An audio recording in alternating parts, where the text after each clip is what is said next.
Hello दोस्तों, आप लोगों का अपने YouTube चैनल में स्वागत है।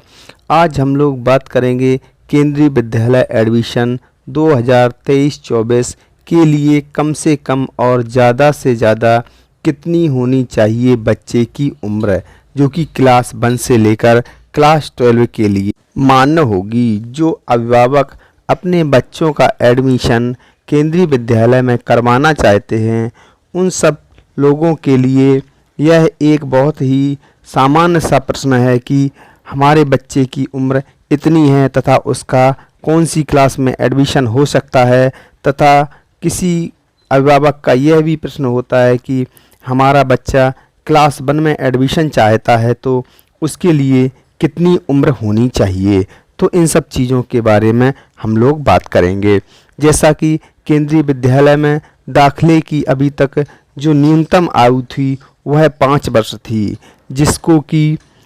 इस न्यूनतम उम्र को बढ़ा करके 6 साल कर दिया गया है। यह फैसला राष्ट्रीय शिक्षा नीति के मद्देनज़र लिया गया है। केंद्रीय विद्यालय में विभिन्न कक्षाओं में प्रवेश के लिए न्यूनतम और अधिकतम आयु इस प्रकार होगी। जैसे कि कक्षा 1 में अगर एडमिशन करवाना है तो उसकी न्यूनतम आयु 6 वर्ष और अधिकतम आयु 8 वर्ष होनी चाहिए, तथा अगर कक्षा 2 में एडमिशन करवाना है तो उसकी न्यूनतम आयु 6 वर्ष और अधिकतम आयु 8 वर्ष होनी चाहिए। यानी कि कक्षा 1 तथा कक्षा 2 में जो न्यूनतम और अधिकतम आयु है वह सेम है, और कक्षा 3 में एडमिशन करवाने के लिए न्यूनतम आयु 7 वर्ष और अधिकतम आयु 9 वर्ष होनी चाहिए, तथा कक्षा 4 में एडमिशन करवाने के लिए न्यूनतम आयु 8 वर्ष और अधिकतम आयु 10 वर्ष होनी चाहिए, तथा इसी प्रकार से कक्षा 5 में अगर एडमिशन करवाना है तो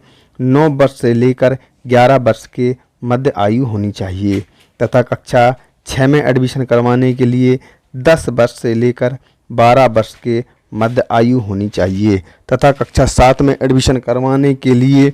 न्यूनतम आयु 11 वर्ष और अधिकतम आयु 13 वर्ष होनी चाहिए। इसी प्रकार से कक्षा 8 में एडमिशन करवाने के लिए 12 से 14 वर्ष के मध्य आयु होनी चाहिए, और कक्षा 9 में एडमिशन करवाने के लिए 13 वर्ष से 15 वर्ष के मध्य आयु होनी चाहिए, और कक्षा 10 में एडमिशन के लिए 11 से 16 वर्ष के बीच आयु होनी चाहिए, और कक्षा 11 और 12 में कोई आयु सीमा नहीं है, चूँकि जिस वर्ष हाई स्कूल अगर पास किया है तो कक्षा 11 में एडमिशन उसी वर्ष होना चाहिए, उसके बीच में कोई गैप नहीं होने चाहिए, तथा अगर कक्षा 12 में एडमिशन चाहते हैं तो कक्षा 11 उसी वर्ष पास होना चाहिए, इनके बीच में कोई गैप नहीं होना चाहिए। केंद्रीय विद्यालय ने यह आयु निर्धारित की है। इस आयु की गणना 31 मार्च को से होगी, अर्थात जो आयु का निर्धारण है वह 31 मार्च से होगा। तो केंद्रीय विद्यालय के लिए कक्षा 1 से लेकर कक्षा 12 तक में अलग अलग प्रकार की जो आयु है, किस क्लास में कौन सी आयु सीमा है, उन सब चीज़ों के बारे में हम लोगों ने इस वीडियो में देखने का प्रयास किया है। तो आपको अगर ये वीडियो अच्छा लगा हो तो हमारे वीडियो को लाइक करें तथा चैनल को सब्सक्राइब करें।